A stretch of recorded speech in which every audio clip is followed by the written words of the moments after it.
Baik, kita lanjutkan materi kita ya. Terakhir kita sudah sampai di materi osilasi teredam ya. Tapi sebelum kita lanjutkan, saya mau kembali dulu ke pembahasan mengenai osilasi harmonik sederhana ya. Sebentar, ada sedikit yang terlupa ya. Nah, kemarin di sini kita ambil misalkan kita punya persamaan osilator harmonik sederhana ya. Kita ambil solusi umumnya itu misalkan bentuknya seperti ini ya.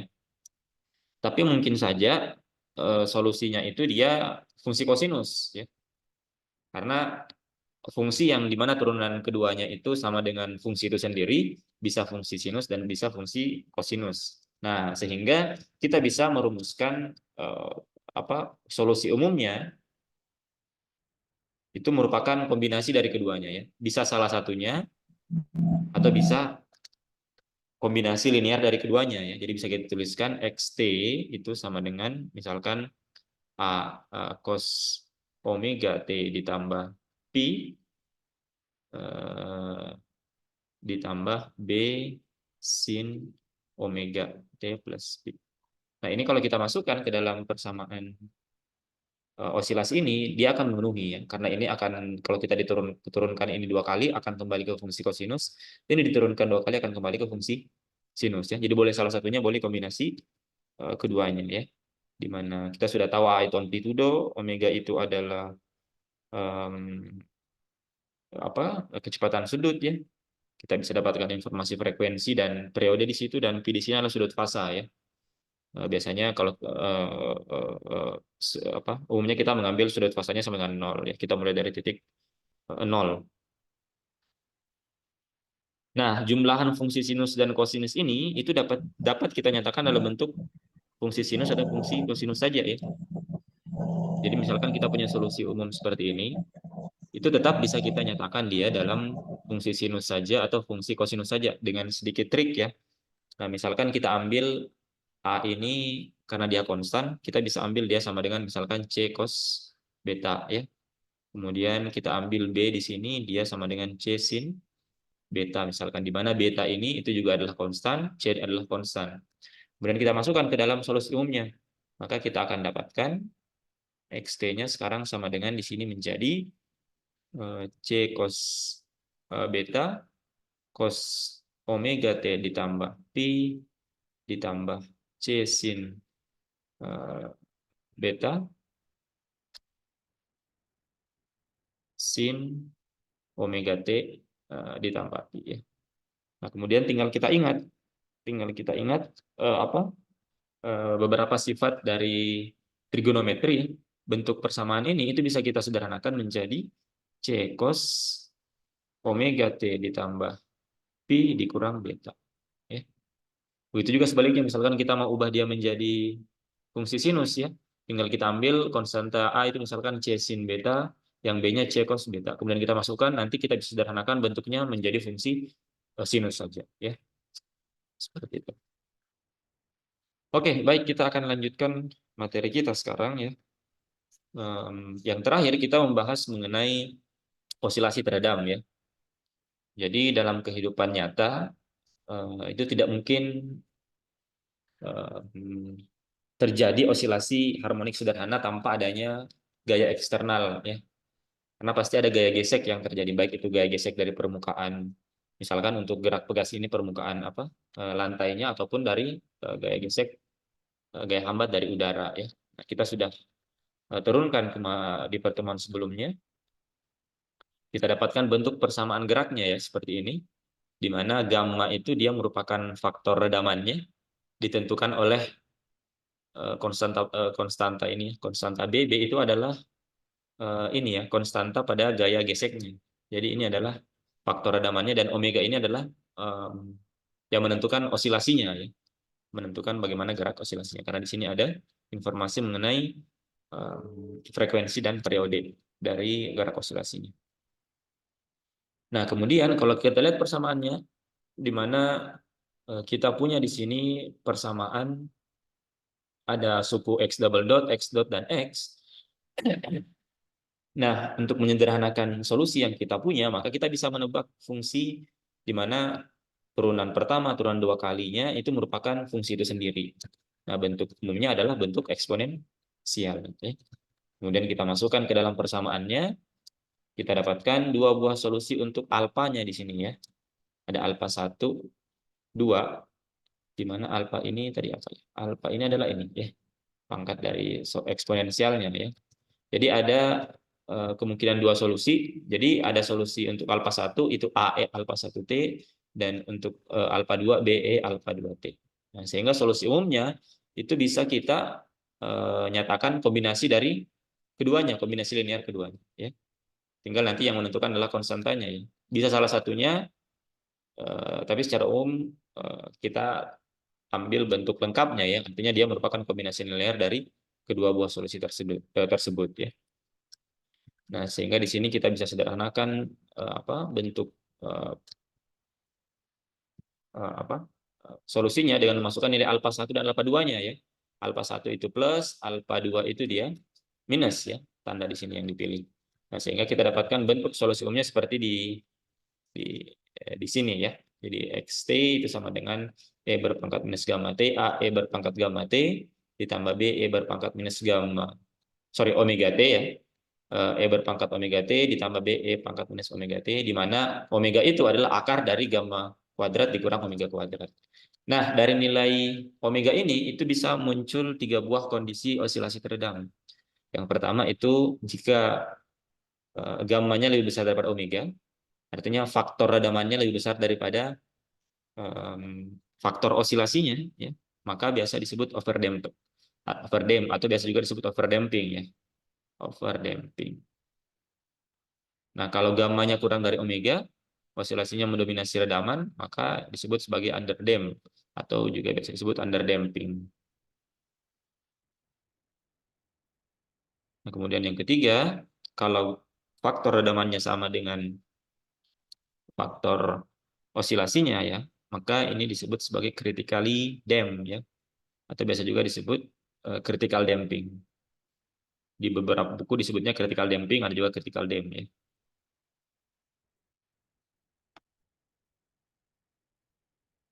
Nah, sekarang kita akan tinjau masing-masing kondisi-kondisi uh, osilasi teredam ini ya. Kita akan tinjau masing-masing. Nah, kita mulai dulu dari yang under damping ya. Kita mulai dulu dari yang under damping. Sebentar.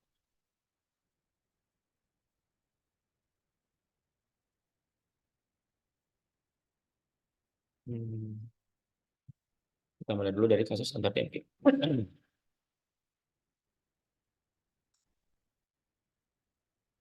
Kasus di mana gamma itu kurang dari omega ya, atau disebut under damping. Jadi faktor redamannya itu lebih kecil daripada faktor osilasinya ya. Nah, kalau kita lihat di atas kita punya definisi dari omega ya di sini. Omega itu sama dengan gamma kuadrat dikurang omega kuadrat. Kita punya gamma kuadrat gamma itu sama dengan akar omega sama dengan akar gamma kuadrat dikurang omega kuadrat. Jadi ketika gammanya itu lebih kecil daripada omega, otomatis omeganya pasti imajiner ya. Karena nilai yang ada di dalam sini pasti akan negatif. Nah, konsekuensinya adalah omega akan imajiner. Ya. Jadi kalau gammanya kurang dari omega, untuk kasus underdamping, maka omeganya akan bersifat imajiner. Nah, sehingga kita bisa tuliskan sekarang omeganya itu menjadi seperti ini. Minus satunya bisa kita pisahkan ya. Jadi minus di sini berarti omega kuadrat dikurang gamma kuadrat. Nah, ini bisa kita pisahkan. Ini menjadi akar minus 1 akar omega kuadrat dikurang gamma kuadrat. Ini sama dengan I ya. Nah, ini kita bisa ambil konstanta yang baru, sebut saja psi seperti ini. Di mana psi itu sama dengan akar omega kuadrat dikurang gamma kuadrat. Nah, jadi sekarang kita punya omeganya itu sama dengan I psi. Nah, sehingga kalau ini kita masukkan ke dalam solusi umum yang kita punya, yang di sini ya, Maka sekarang solusinya itu menjadi solusi xt itu sama dengan E berpangkat minus gamma T dikali dengan A E berpangkat I psi T, ya. Kemudian ditambah B E berpangkat minus I psi T. Seperti itu, ya. Jadi omeganya kita ganti dengan IPSI ya di sini. Jadi omeganya kita ganti dengan IPSI. Seperti ini. Nah, sekarang karena A dan B ini dia merupakan konstanta ya, kita bisa ambil saja konstanta sembarang. Kita bisa nyatakan konstanta A dan B dalam konstanta sembarang yang lain ya. Misalkan kita ambil A sama dengan C, E berpangkat I psi ya. Kemudian B kita ambil E berpangkat minus I psi. Di mana C itu juga konstan, psi juga konstan ya. Tapi A dan B ini dia berbeda ya. Kita ambil dia berbeda karena di atas tadi alfanya berbeda, alfa 1, alfa 2 ya. Nah, psi-nya juga ini adalah pi-nya ini adalah konstan juga. Jadi boleh kita nyatakan seperti ini ya. Kita menyatakan konstanta yang kita punya dalam bentuk konstanta yang lain. Asalkan dia konstan juga di sini. Jadi C itu konstan, pi itu konstan, D itu konstan, pi itu konstan. Kemudian kita masukkan ke dalam sini ya. Sehingga kita dapatkan persamaannya sekarang menjadi E berpangkat minus gamma T. Di sini menjadi C E berpangkat I pi dikali dengan E berpangkat I psi T. Kemudian ditambah C E berpangkat minus I pi dikali dengan E berpangkat minus I psi T. Nah, di sini karena konsentrasinya sama bisa kita keluarkan sekarang. Berarti kita tuliskan di sini C E berpangkat minus gamma T. Nah, kemudian pangkat eksponensialnya ini bisa kita jumlahkan ya. Berarti di sini kita bisa tuliskan E berpangkat I psi T ditambah dengan pi, kemudian ditambah dengan E minus I psi T ditambah dengan pi. Nah, jadi kita sekarang punya solusinya seperti ini ya. Nah, kalau kita lihat suku yang ada di dalam kurung siku ini itu mengingatkan kita pada kalau kalian ingat di materi tentang bilangan kompleks ya, misalkan kita punya penjumlahan eksponensial seperti ini, itu bisa dinyatakan, ingat di pembahasan mengenai bilangan kompleks di Fismat ya, di Fismat 1, cos theta itu bisa dinyatakan dalam 1/2 dari E berpangkat I theta ditambah E berpangkat minus I theta ya, seperti ini.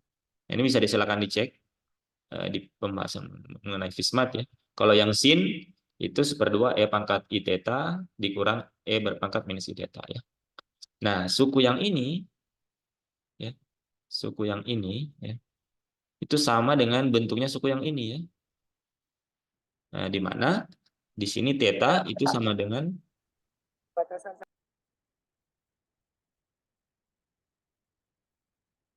di mana tetanya itu sama dengan psi T ditambah pi ya. Ini sama ya. Bentuk yang ini itu sama dengan bentuk yang ini. Di mana tetanya itu adalah psi T tambah pi. Sehingga suku ini itu bisa dinyatakan dalam bentuk fungsi kosinus ya. Artinya di sini bisa kita tuliskan suku yang ini itu sama dengan 2 cos theta. Tetanya itu adalah ini. Psi T ditambah dengan pi. Bisa dipahami ya? Jadi suku yang ini itu bisa kita nyatakan dalam bentuk fungsi kosinus ya, dari sifat dari bilangan kompleks ini ya. Nah, sehingga sekarang persamaannya kita akan dapatkan di sini C E berpangkat minus gamma T kemudian di sini menjadi dikali dengan 2 cos psi T ditambah dengan pi ya. Seperti ini. Nah, perhatikan di sini 2 C itu sama-sama konstan sehingga kita bisa nyatakan dalam konstanta yang baru misalkan saja D ya. Jadi kita punya sekarang persamaannya menjadi D E pangkat minus gamma T cos si T ditambah dengan I. Seperti ini. Di mana D itu adalah sama dengan 2C. Ya. Dia konstan, jadi bisa dinyatakan dalam konstanta yang lain lagi. Nah, jadi kita sekarang sudah punya solusinya. Solusi teredam untuk kasus yang underdamping. Underdamping itu maksudnya adalah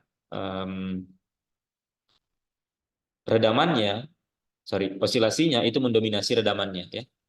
Jadi osilasinya itu mendominasi redaman. Ya, osilasi mendominasi redamannya. Nah, ini kalau kita plot solusi ini, ya, bisa kita plot di aplikasi, misalkan kalau punya aplikasi, tapi saya akan tunjukkan saja di sini bentuk eh, apa? Bentuk osilasinya, ya.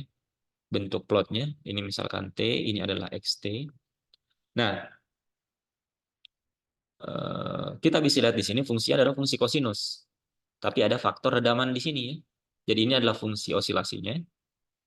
Dan inilah faktor redamannya. Dan kalau kita lihat di sini, faktor redamannya itu adalah bentuknya eksponensial pangkat negatif.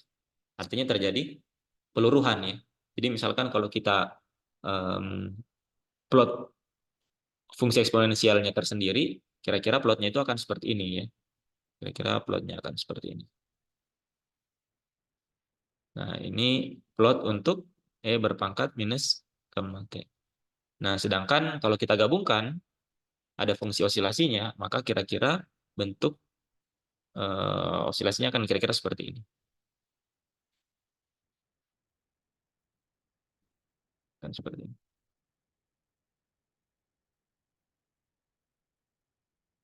Nah, jadi dia tetap berosilasi, tapi dia akan teredam akibat adanya faktor redaman ini, ya. Jadi dia tetap akan berosilasi karena faktor osilasinya lebih besar daripada faktor redamannya, tapi amplitudenya akan semakin berkurang seiring dengan berjalannya waktu, ya.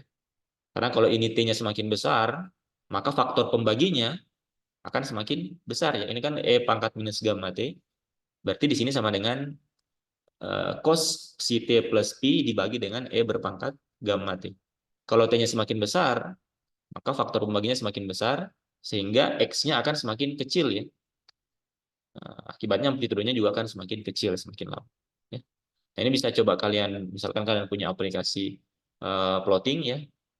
Kalian bisa coba plot, kemudian kalian ambil nilai sembarang untuk gamma, psi, pi, ya.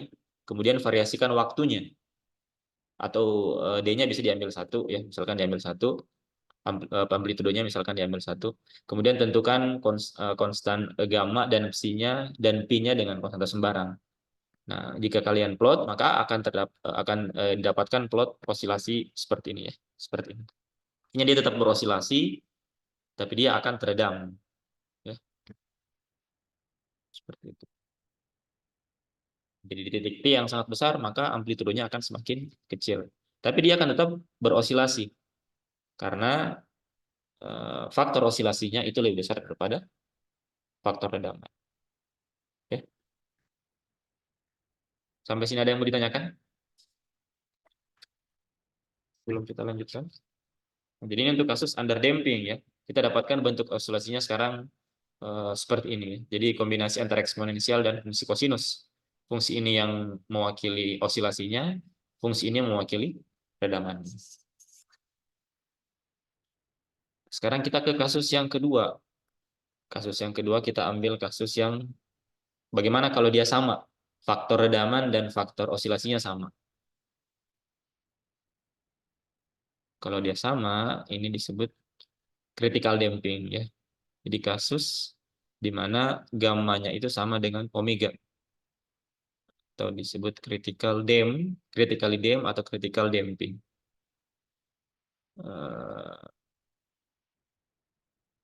Nah, seperti ini. Nah, kalau gamma dan omeganya sama, sekarang perhatikan nilai alfanya, ya. Nilai alfa di solusi di atas di sini, kalau gamma dan omeganya sama, artinya alfa 1 itu sama dengan alfa 2, ya. Karena suku yang ini yang menjadi pembeda antara alfa 1 dan alfa 2. Berarti alfa 1 dan alfa 2 itu sama dengan alfa sama dengan minus gamma saja, ya. Karena ini sama, ya. Jadi ketika kasus critical damping, maka alfa 1, 2-nya itu sama dengan, saya tuliskan dulu di sini minus gamma plus minus akar dari gamma kuadrat dikurang omega kuadrat. Nah, ini akan sama dengan 0, ya, karena gamma sama dengan omega. Artinya alfa 1 itu sama dengan alfa 2, kita sebut saja alfa, ya. Ini sama dengan minus gamma, ya. Karena suku yang ini 0. Minus gamma berarti sama juga dengan minus omega, ya. Jadi ini ya hubungan yang kita dapatkan ketika kasusnya critical damping. Nah, sehingga solusinya akan tereduksi sekarang. Kalau kita masukkan ke dalam solusi umumnya, ya, di sini mana? Nah, artinya solusinya sekarang hanya satu saja, ya, hanya alfa saja di sini. Mana? Sebentar, mana solusi? Ini ya, AE pangkat alfa T, ya, karena tidak ada alfa 1 dan alfa 2.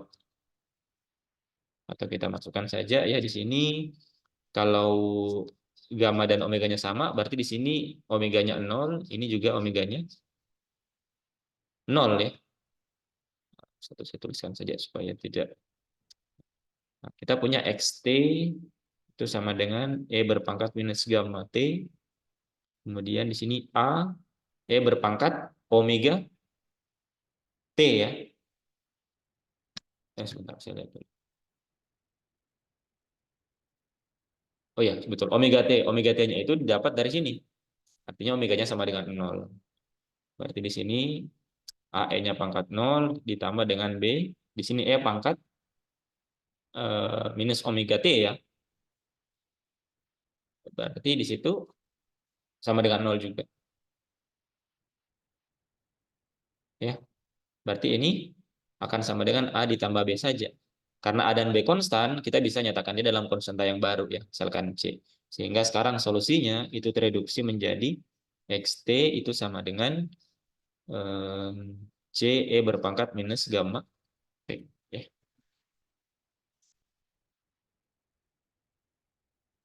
Solusinya sekarang tereduksi, di mana C itu konstan, gamma itu adalah faktor redamannya.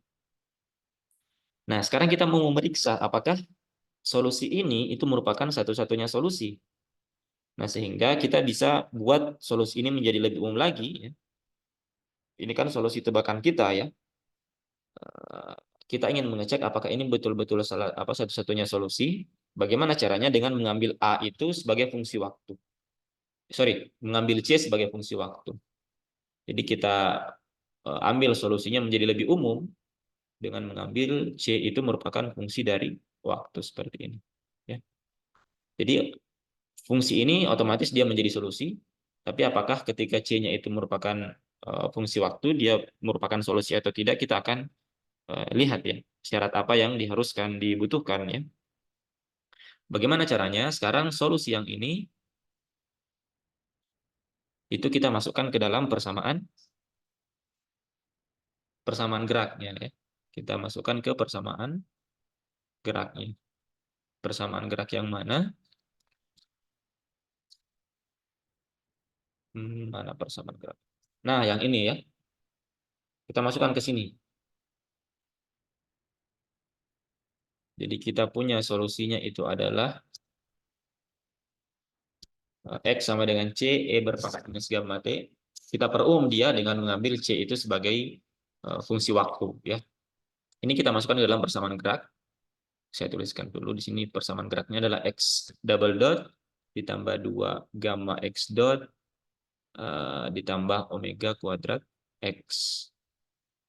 Nah, kita butuh X double dot dan X dot, ya. Nah, kita dapatkan dari sini, ya. Berarti X dotnya di sini itu sama dengan C dot E berpangkat minus gamma T ditambah C, ini kita turunkan terhadap T, berarti minus gamma E pangkat minus gamma T. Atau sama dengan C dot E berpangkat minus gamma T ditambah, dikurang, ya. Dikurang C gamma E berpangkat minus gamma T. Ini X dot. Kemudian X double dotnya